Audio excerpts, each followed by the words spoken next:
श्री गणेशाय नमः। अतुलित बलधामम हेम शैलाप देहम धनुजवन कुशानम ज्ञानिनाम अग्रगण्यम सकल गुण निधानम वानराणाम अधीशम रघुपति प्रिय भक्तम वात जातम नमामि। सर्व दर्शक मित्रों सुप्रभात, जय श्री गणेश। વી ટીવીની આ વિશેષ રજૂઆત ભવિષ્ય દર્શન કાર્યક્રમ મિત્રો જ્ઞાન આધ્યાત્મિકતા અને જ્યોતિષના ત્રિવેણી સંગમમાં હું ડોક્ટર મહેન્દ્ર પંડ્યા આપ સૌનું હાર્દિક સ્વાગત કરું છું। જ્ઞાનની સાથે વાત કરવી છે આપણે દિન વિશેષની અંદર એકાદશીની સાથે વાત કરવી છે મિત્રતાની। તો એ ગ્રહોના આધારે કઈ રીતે મિત્રતા સારી રીતે નિભાવી શકાય અથવા તો ગ્રહોના આધારે કઈ રીતે કયા મિત્રો આપણને નુકસાન કરાવે એના વિશે વાત કરીશું।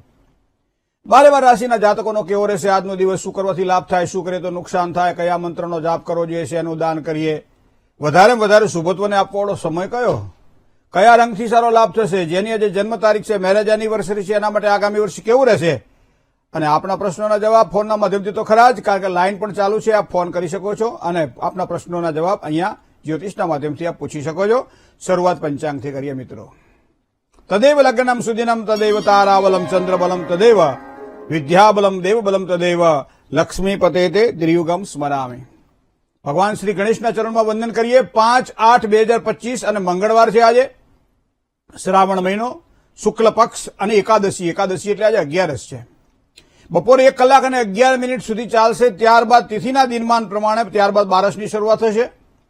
અત્યારે સવારમાં ચાલી રહ્યું છે જ્યેષ્ઠા નક્ષત્ર, જે 11 કલાક અને 22 મિનિટ સુધી ચાલશે અને ત્યારબાદ મૂળ નક્ષત્રની શરૂઆત થશે।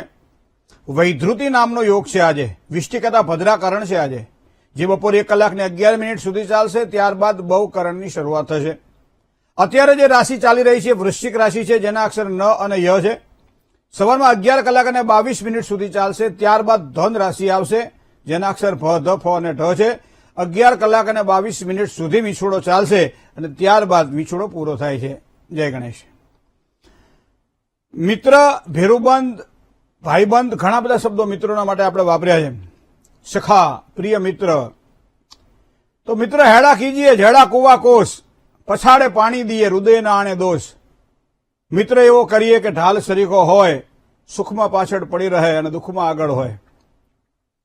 મિત્રોની વ્યાખ્યા કરવી અઘરી છે મિત્રો, પણ જે મિત્ર થાય છે તો એ મિત્ર મને મારા જીવનની અંદર સારી સફળતા અપાવશે, મને મારા કરિયરની અંદર, મને મારા ગણતરની અંદર, મને મારા ભણતરની અંદર, મને મારા જીવનની અંદર ક્યારેય સફળતા માટે ઉપયોગી બનશે। તો મિત્ર ક્યારેક ક્યારેક સાચી જગ્યાએ અવળી રસ્તો બતાવતો હોય તો એ કયા ગ્રહોના કારણે આવું હોઈ શકે છે કે ઘણી વખત એથી કહેતા માતાઓ ખાસ કરી રાડો પાડતી હોય છે કે આના ભાઈબંધો બધા જ એનું ખાઈ જાય છે, એના ભાઈબંધો બધા ખોટા છે મહારાજ, અને એના કારણે ભાઈબંધોમાં આખો દડો રખડ્યા કરે છે અને ઘરના કામ કરતો નથી, ધંધો નોકરી કરતો નથી, તો આને શું ભાઈબંધ કહેવાય? હવે ગ્રહોને જો મહત્વ આપીએ તો ભાઈબંધીનું મહત્વ શું છે? ઘણી વખત જયારે ધંધો કરવાનો હોય, ત્યારે કોઈ કામકાજ કરવાનું હોય, ત્યારે મિત્ર પાસેથી પૈસા ઉછીના લઈએ અથવા મિત્ર સાથે ભાગીદારી કરીએ, ત્યારે કુંડળીના ગ્રહો પણ આપણને કહી શકે છે ક્યાંક ને ક્યાંક એ મિત્રતા ગુમાવવાનો વારો તો નહીં આવે ને, કારણ કે પૈસાની લેવડ દેવડની અંદર જયારે આપણે સચોટ ન હોઈએ ત્યારે આ વસ્તુ બને છે। તો આ બધી વાતો મિત્રની છે। એક મિત્રે બહુ સરસ રીતે મિત્રોની વ્યાખ્યા કરીને મને મોકલી છે કે ઘણા મળે પણ જે પોતાનો લાગે। કેટલા પ્રકારના મિત્રો હોઈ શકે? હમણાં જ આ ફ્રેન્ડશીપ ડે ગઈ એટલે મને થયું કે લાવો મિત્રો વિશે થોડી વાત કરીએ। આ એક દિવસનો વ્યવહાર તહેવાર નથી, આ વાટકી વ્યવહાર નથી, આ તો કોઠાઈ ભરવાની છે, બરાબર છે? તો આમ કહેવાય કે ભાઈ આમાં ઓગસ્ટ મહિનો શરૂ થાય ને પહેલો રવિવાર આવે એટલે ફ્રેન્ડશીપ ડે ગણાય, આવું બધા જવાની આવો કહેતા, પણ એની પાછી ફ્રેન્ડશીપ ડે ની આખી કલ્પના અલગ હોય। અહીં તો જયારે કાલે આ કદાચ કોઈએ આ વાંચ્યું હશે અને એનો પ્રોમો જોયો હશે કે કાર્યક્રમમાં આવતીકાલે મિત્ર વિશે જયારે મહેન્દ્રભાઈ બોલવાના છે, ત્યારે એને ઘણા બધા લખીને મોકલ્યું છે મને કે ઘણા બધા મળે પણ પોતાનો જે લાગે એને કયો મિત્ર કહેવાય? તો કે એને સખા મિત્ર કહેવાય। બાળપણથી વૃદ્ધાવસ્થા સુધી જે સાથ રહે, નાનપણથી ભણ્યા ગણ્યા મોટા થયા અને વૃદ્ધાવસ્થા સુધી જે સાથ આપે છે એને શ્વાસ મિત્ર કહેવાય। સ્કૂલમાં ભણતા હોય, કોલેજમાં ભણતા હોય અને મળી જાય તો તેને ક્લાસ મિત્ર કહેવાય છે। સ્કૂલમાં ભણતા, કોલેજમાં મળતા ક્લાસ મિત્ર કહેવાય છે। એ જ રીતે પોતાનું સર્વસ્વ જેની પાછળ વેડફી નાખે એ વફાદાર મિત્ર છે। સાચાની સરાહના કરે અને ખોટું થવા ના દે, આ પરમ મિત્ર છે। લોહીના સંબંધ ન હોય છતાંય લોહીના સંબંધથી જે સબાયો હોય એને બંધુ મિત્ર કહેવાય છે, જેને ભાઈબંધ કહેવાય, ભેરુબંધ કહેવામાં આવે છે। તો બંધુ મિત્ર છે। હવે એને બહુ સરસ મજાની વ્યાખ્યા કરીને મને આપી છે કે જીવનની અંદર પૃથ્વીમાં જયારે આપણે આવીએ છીએ ત્યારે માતા અને પિતાના એના ખૂબ આશીર્વાદ આપણા ઉપર હોય છે. તો માતા પિતાના આશીર્વાદથી વ્યક્તિને એક પોતાનું વ્યક્તિત્વ મળે છે, પોતાની એક સાચી ઓળખાણ મળે છે. તો એ પછી આગળ તમે જાઓ તો એ માતા પિતા દ્વારા જયારે જિંદગી મળે ત્યારે એના માટે એને જીવન ગુરુ કહેવાય. જીવનની સાચી શીખ આપે, જીવનની સારી શિખામણ આપે.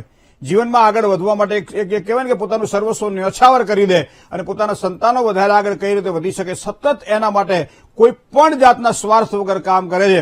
અને આ માતા પિતાને આપણે જીવન ગુરુ કહીએ છીએ. તો જીવન મિત્ર થયા. બીજું તમને કહું, ભણતર ગણતર આ એ કોણ આપે? આપણને ગુરુ આપે. બરાબર. તો ધ્યાન મૂલમ ગુરુર્મૂર્તિ, પૂજા મૂલમ ગુરુપદમ, મંત્ર મૂલમ ગુરુર વાક્ય, મોક્ષ મૂલમ ગુરુ કૃપા. તો અહીંયા આ જે ભણતર જે શીખવાડે છે આપણને, અભ્યાસની અંદર જે મદદ કરે છે, આપણા કરિયરની અંદર આપણને જે એજ્યુકેશન જોઈએ છે એના માટે આપણને સતત કાળજી રાખીને આપણી આગળ વધે છે. અને એ પોતે પોતાના સમયમાંથી આપણને સમય ફાળવે છે. અને એવા સમયે શિક્ષક હોય, આચાર્ય હોય, ગુરુ હોય, એ આપણા માટે આગળ જતા જિંદગી બનાવે છે. અને એ શિક્ષક જે આપણને જે કહેવાય ને એની પાસે મળે. હવે આ બધા કરતા તમારા ચહેરાને એ વાંચી શકે, તમારા ચહેરાને ઓળખી શકે. તમે ક્યારે દુઃખી છો, તમે ક્યારે સુખી છો, એ વગર કહે જેને ખબર પડી જાય. આવી બધી બાબતો નાની નાની ધ્યાનમાં રાખે. અને દુઃખ ગમે એટલું આવે છતાં દુઃખને તમારી પડખે ના ચડવા દે. અને સુખ જયારે આવે ત્યારે તમે ભોગવો એ છેટા રહી અને એ પોતે જોયા કરે છે. તો આ જે મિત્ર છે મિત્રો, એને ભાગ્ય મિત્ર કહેવામાં આવે છે. તો આ બધી મિત્રતાની આપણે વ્યાખ્યાઓ જોઈ. હવે આપણે તો જ્યોતિષના માધ્યમથી આ વ્યાખ્યાને વર્ણવવાની છે. ઘણી વખત મિત્રો ઊંધા રસ્તે દોરવાવાળા પણ મળે છે. ઘણી વખતે મિત્રો સાચા અને સરળ સ્વભાવના પણ મળે છે. તો એવા સમયે મિત્ર એસા કીજીએ ઢાલ સરીખા હોય. ઢાલ સામાન્ય શું ઘા કરે છે? તલવારનો ઘા જયારે પડે ત્યારે ઢાલ વચમાં ઉભી રહે છે અને તલવારનો ઘા એના લાગવા દેતો નથી. તો એ પ્રમાણે સુખમાં પાછળ પડી રહે, દુઃખમાં આગળ હોય. તો અત્યારે વર્તમાન સમય શું થયું છે? દુઃખમાં પાછળ પડી રહે અને સુખમાં આગળ હોય. દુઃખ આવે ને ત્યારે કોઈ પૂછવા ના આવે. બરાબર છે. અને આને સુખ જયારે આવે ત્યારે બધા એમ કે આપણે તો આમને તેમને ઘણી બધી સારી સારી મીઠી મીઠી વાતો કરે મિત્રો. તો હવે નહેરે જાણેલી કદી નહેરે માનેલી, ભજનોનું કારણ જ આ હતું આપણા માટે. જયારે ભજનો ગવાતા હોય, કીર્તનો ગવાતા હોય, એમાંથી કંઈક આપણે સાંભળતા હતા, કંઈક સમજતા હતા. તો એવા સમયે નહેરે જાણેલી કદી નહેરે માનેલી, જેની ગોઠડી તોલાય નહીં તોડી, સંતોરે એવા કૃષ્ણ સુદામાની જોડી. તો આ મિત્ર હેડા કીજીએ હેડા કુવા કોશ. તો આ સુદામા અને કૃષ્ણની જોડી જો આપણે જોઈએ તો મિત્રતાની પરમ વ્યાખ્યા જેને કહી શકાય. પછી કોઈ વ્યાખ્યા જોવાની ન રહે. તને સાંભળે રે મને વિસરે રે, કદાચ એ કાવ્ય જેને સાંભળેલું છે એ નાનપણથી જ માંડી. અને જયારે એમ કહેવાય છે કે મિત્ર જયારે પૈસાદાર બની જાય છે ત્યારે ઘણા બધાને એ પોતે નાનો કરતો જાય. અને એવા સમય એમ કહેવાય છે ગામડામાં માણસો જોયા પણ કોઈ મિત્ર ના જોયો, કારણ કે બધા મોટા થઈ ગયા છે. આવી એક લખ્યું છે પેલું. બરાબર. તો આ મોટપણ જે છે એ પૈસા દ્વારા મળે છે. તો પૈસા દ્વારા જો મળતું હોય તો મિત્રો દૂર થવાના જ. પણ મિત્રોના સહકાર દ્વારા, મિત્રોના આશ્રય દ્વારા, મિત્રોની એક સાચા સુખ દ્વારા જયારે પ્રાપ્ત થતું હોય ત્યારે એ માણસ મળે છે અને ભોગવી શકે છે. તો આ પ્રમાણે જો જોવા જઈએ તો કુંડળીની અંદર આપણે અમુક સ્થાન જોવાના હોય મિત્રો. દરેક જ્યોતિષીઓને ખબર છે કે 12 ભાવ કુંડળીમાં આવે છે.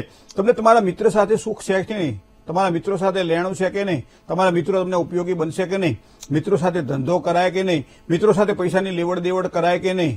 ઘણી વખત એવું થાય કે પૈસા જાય ને મિત્ર જાય, આવું બને, સંબંધો તૂટે અને ઉપરથી પૈસા જાય. અને ઘણી વખત એવા પ્રશ્નો અમારી પાસે આવે કે મહેન્દ્રભાઈ આ વ્યક્તિ સાથે મને ખૂબ સારી મિત્રતા છે. એમાં હું મેલ ફિમેલમાં નથી જતો, ખૂબ સારી મિત્રતા છે. પણ ઘણા સમયથી મારો મિત્ર મને ફોન નથી કરતો. ઘણા મિત્ર કે એના કાન ભમેરણી કરી છે અને એના કારણે મિત્ર મારી સાથે વાત કરવા રાજી નથી. તો મહેન્દ્રભાઈ એવું કંઈક કરો ને કે મિત્ર મારી સાથે આવીને વાત કરે, મારી સાથે બેસીને થોડી મને, કારણ કે એના જીવનમાં મને ખૂબ સારું આપ્યું છે. એને જીવનમાં જયારે મારો ભાઈ મારી પડખે નહોતો ત્યારે મારો ભેરુબંધ, મારો ભાઈબંધ મારી પડખે હતો. અને એવા સમયે દુઃખની ક્ષણોને મેં વ્યતીત કરેલી એની સાક્ષીમાં મેં જોઈ છે. તો એવો કઈ એવો ઉપાય બતાવો ને. ભાઈ આ જ્યોતિષની અંદર ઉપાયો ના હોય, એ રસ્તો બતાવે આપણને. અને રસ્તો બતાવવા માટે કુંડલીમાં રહેલા ગ્રહોને જોવા પડે, જેને આપણે કહીએ ઉપચાર. તો ઉપચાર ઉપરથી નિદાન થાય એ સ્વાભાવિક છે. પણ કર્મના જે આપણા સંબંધો જે છે એ મિત્રતાની અંદર એમ કહેવાય ભાઈ કરતા પણ ભાઈબંધ વધે ત્યારે સમજી લેવાનું ક્યાંક ઋણાનુબંધ છે. કદાચ ભાઈઓ તો છૂટાઈ પડી જાય, ભાઈઓ પૈતૃક સંપત્તિની અંદર ક્યાંક ને ક્યાંક મતભેદો પણ ઉભા થાય. અને એના કારણે બાપે માર્યા વેર જેને કહેવાય આવી વસ્તુ બને. પણ મિત્રતામાં કોઈ દિવસ આ વસ્તુ બની નથી. તો એ મિત્રતાના ભાવને કુંડળીમાં મારે જો જોવો હોય તો ક્યાં જોવો પડશે? તો એના માટે મારે કુંડળીમાં એક સ્થાન છે અને એ સ્થાન છે 11મું સ્થાન. જન્મ લગ્નથી જે 11મું સ્થાન છે એ મિત્રતાનું સ્થાન છે. હવે આ મિત્રતાના સ્થાનનો કારક ગ્રહ છે એ પાછો બૃહસ્પતિ કહેતા ગુરુ છે. હંમેશા જોજો મિત્ર શ્રેષ્ઠ જ હોય. હંમેશા સમાને વૃદ્ધિ એવો એક શબ્દ પ્રયોગ કરેલો છે સંસ્કૃતની અંદર કે સમાન હોય ને એની વૃદ્ધિ થાય. ધનવાન હોય ને ધનવાન મિત્ર મળે. બરોબર છે. જે સમદુખીઓ હોય એવો સમદુખીઓ એને મિત્ર મળે. બરોબર. તો આ બધી વસ્તુઓ સમાને વૃદ્ધિ થાય. એ તો ક્યાંક ને ક્યાંક એવું બને કે અર્જુનને કૃષ્ણ જેવો સખા મળે. સખેતી મતવા પ્રદમ યદોક્તમ. યાદવ કુળનો અધિપતિ જેને કહી શકાય, નેતા કહી શકાય એવા ભગવાન કૃષ્ણ એ અર્જુનની સાથે એમ કહેવાય સારા સંબંધોના કરતા મિત્રના સંબંધો આપણને વધારે જોવા મળે છે. તો આ ભાવ છે ને એ સમાને વૃદ્ધિ નથી. એક ક્યાં બીજો ક્યાં, પણ એકબીજાની સાથેના વિચારો મળે છે. ભગવાને શું કીધું? પરિત્રાણાય સાધુના વિનાશાય છે દુષ્કૃતમ ધર્મ સંસ્થાપ્ય નાથાય સંભવામી યુગે યુગે. જ્યારે પણ આ રીતે કંઈ થશે ત્યારે હું જન્મ ધારણ કરીશ અને એવા સમયે જે એમને મળે છે એ એમના મિત્ર છે. તો એ અર્જુન મળ્યા. તો અર્જુન અને કૃષ્ણ ભગવાનની મિત્રતાને પણ વખાણી શકાય છે. સાથે સાથે ભગવાન કૃષ્ણ અને સુદામાની મિત્રતા સાથે વખાણી શકાય. ભગવાન કૃષ્ણ જેની સાથે રહ્યા છે ને એને મિત્ર જ બનાવ્યા છે, કોઈને શત્રુઓ નથી બનાવ્યા. શત્રુઓ તો સામેથી બન્યા છે, પોતાનું પતન વર્યું છે. ખોટું કરે અને હંમેશા ભોગવવું પડતું હોય છે. આ એક નિયમ છે. હવે જન્મકુંડલીમાં જો 11મું સ્થાન મિત્રનું સ્થાન હોય તો એની અંદર તમારે કારક ગ્રહત્વ કોણ છે? ગુરુનો. હંમેશા મિત્ર એ મોટાઈ ન કરવી જોઈએ. ઘણી વખત એક મિત્ર બીજા મિત્રની સાથે જયારે મોટાઈ કરે ને ત્યારે સમજી લો મિત્રતામાં ક્યાંક ઓટ આવે છે. મારે તો આમ છે ને મારે તો તેમ છે ને હું તો આમ જ કરું, મને તો આ જ ફાવે ને હું તો આમ ના કરું, મને તો આ વ્યક્તિ બોલાવે તો જ હું બોલું, બાકી કોઈના ઘરે હું વગર બોલાવે જવું નહીં. આની એવડી કારણ વગરની વાતો કર્યા કરે. તો તમે તમારા મિત્રના પેલાની અંદર મગજની અંદર જ્યોતિષશાસ્ત્ર એમ શીખવાડે છે કે મિત્રની પાસે તમે થોડાક નીચે પડી જાઓ. કારણ કે પોતાના વખાણ પોતે કરે. કરું છું ભજન આટલું જ્યાં ત્યાં વાત કરાય નહીં, આ વાત તો છે જ.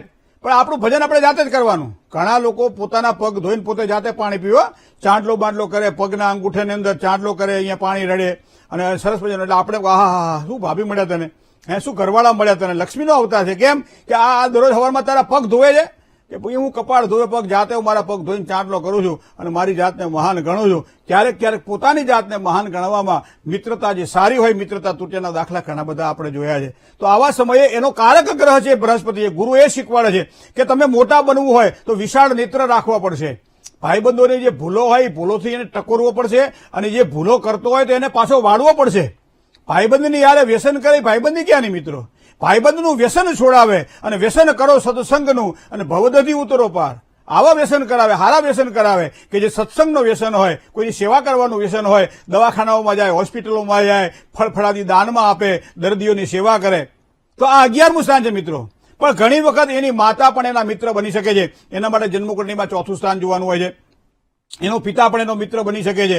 કારણ કે પ્રાપ્તે તું 16 વર્ષે પુત્ર મિત્રવાન ભવેત. 16મા વર્ષે એમ કહેવાય સંતાન જયારે 16-17 વર્ષનું થાય પછી માતા પિતાએ એની સાથે મિત્ર જેવો વ્યવહાર કરવો. તો પ્રાપ્તે તું 16 વર્ષે પુત્ર મિત્રવાન ભવેત. અને એટલે ગુજરાતીમાં કહેવત છે કે બાપાના ખાડામાં જયારે છોકરાનો પગ આવી જાય પછી બાપાએ છોકરાને કઈ ટકોર કરાય નહીં, બધું સમજી જ જતો હોય છે. કારણ કે 16-17-18 વર્ષ એને સમજવામાં જ કાઢ્યા હોય. બરાબર. પછી એને 24 વર્ષ તમે સમજાય કરો તો પંખીડું ઉડી ના હાકે જો ઝાડની ડાળી જોઈ જાય તો. બરાબર. તો એના વિકાસની અંદર પિતાનો સહયોગ હોય તો એ કુંડલીમાં મિત્રતા છે ને મિત્રતા એ 10મું સ્થાન છે.